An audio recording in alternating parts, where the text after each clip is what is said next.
Rational worrying or disparaging women. So the quote that landed me on this topic came from Rachel Monroe, and she's a magazine writer of cultural phenomena for The New Yorker. She wrote that young people, and young women in particular, came to feel an unspoken obligation never to repeat an hashtag outfit of the day.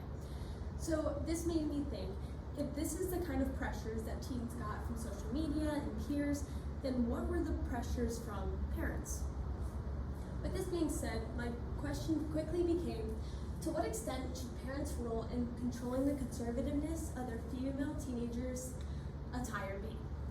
So my simple argument is that parents should warn their children of the pressures to conform to society in the current moment, but should inevitably let them choose their clothing options for themselves. So to understand the complexities of this debate, you have to understand what teenagers are wearing.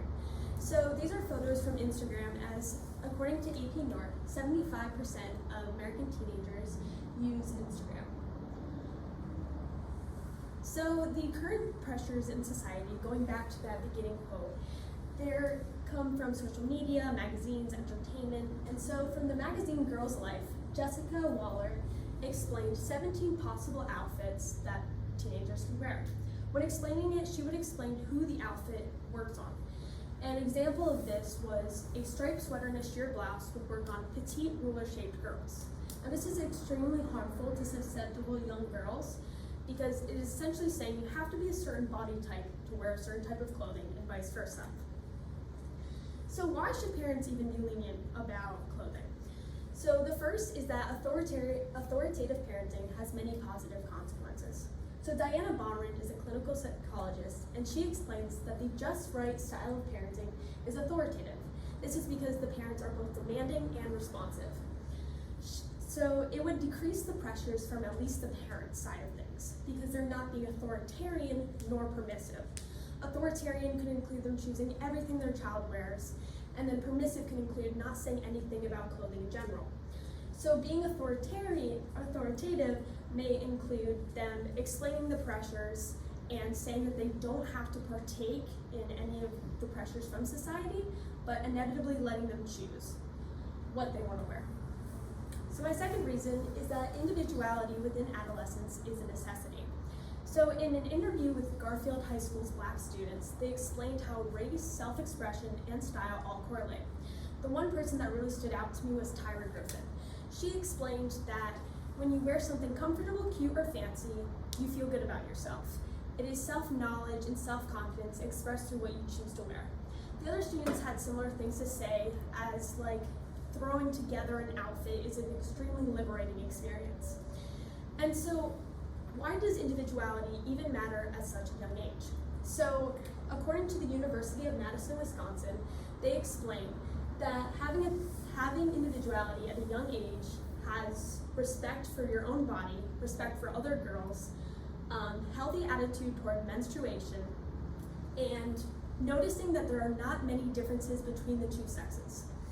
So if the girls are able to embrace themselves freely, they can then see the equality between the members of their sex while still being able to embrace their differences.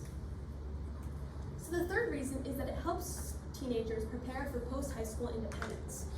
So according to youth adolescent development specialists, Rosalie J. Bakken and Stephen Russell, they explain that having autonomy includes self-reliance, healthy decision-making, and individuality.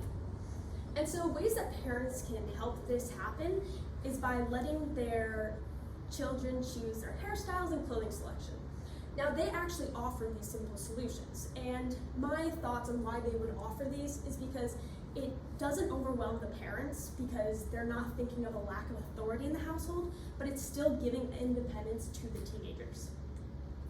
So the fourth reason is that the safety debate has been confuted. So there's a common misconception among society that what a woman wears dictates whether or not she will be a victim of sexual violence.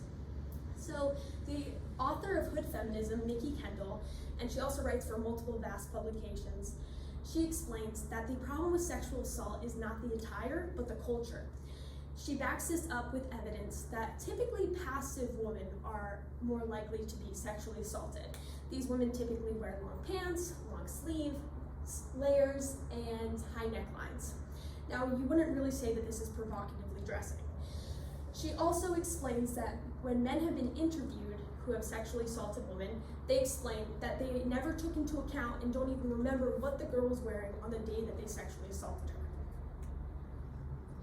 So the main contradicting perspective is that this push for liberation that's happening in our society is actually pressuring girls in the opposite direction. It's pressuring them to wear more provocative clothing. And this is clear in media and pop culture, as in popular female artists such as Doja Cat and Girl in Red. They have more explicit songs like Naked and Bad Idea that insinuate the desire for sex. So somebody who believes with this sentiment is Jill Silos-Ritty. She explains an encounter she has with one of her students, and she is a lecturer and a self-proclaimed feminist. She explains that her student was wearing more provocative clothing and that you do not have to portray yourself as a sex object to be liberated. She explains this as many women in the past, such as the ones above, have done. And so, nonetheless, this argument is valid and concerning because the movement of patriarchal liberation's intention is not to force teenagers to conform, it's to do the exact opposite. So, in summation,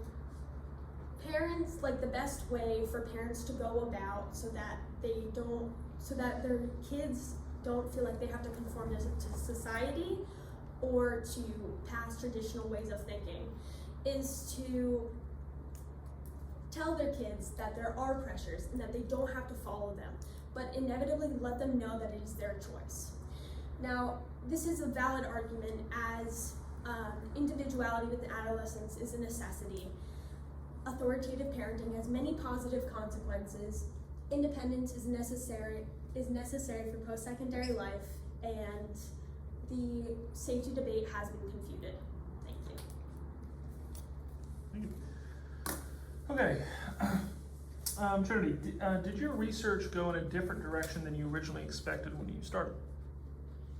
To be completely honest, no. Okay.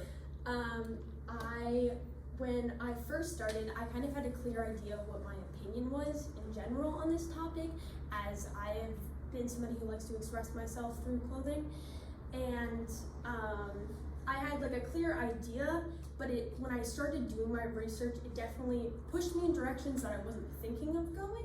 So like, an example of this is with the individuality piece, because I didn't know that there would be so much research about self-expression with fashion and how important individuality is at such a young age. I thought that was going to be more difficult to find. So the interview with Garfield High School students really struck me because I wasn't expecting to find that. Okay. And if you were to continue this research, what additional questions emerge from your findings that you would want to look at moving forward? So I'm definitely interested in the passive people are more likely to be sexually assaulted piece, because I did not know that at all. That was very surprising to me. So one of the questions would be why, and where are these studies coming from? What are the demographics for these men that have been interviewed? Why are they saying these type of things? And then what cultures this results in.